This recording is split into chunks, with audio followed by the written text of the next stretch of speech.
Perse auki-ohjelman seuraavassa jaksossa kilpailijoiden tulee hankkia itselleen töitä samalla tavalla kuin normaalitkin ihmiset, työvoimatoimiston kautta. Ohjelmamme tuntien mukana on kuitenkin käänteitä, jotka eivät välttämättä ole kilpailijoiden mieleen. Joo, vähän jännittää. Ei ole oikein rahaa ja vähän meni nyt huonosti tässä nämä hommat. Pitää nyt vähän katsoa. Jänskyttää. Kilpailijat saavat kokea suuria vastoinkäymisiä.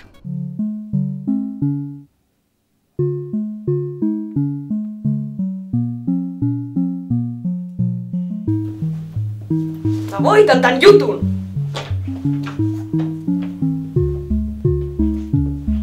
Hei, mä teen töitä. Ootas hetki, niin mä katson.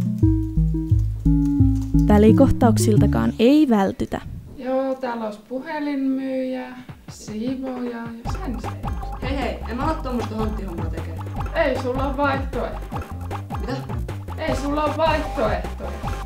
Kui? Muistaaksä, että se tulee rangaistus, jos ikinä täytyy töistä?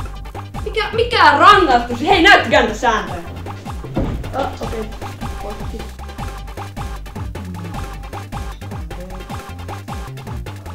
En mä mitään tämmöstä lukea.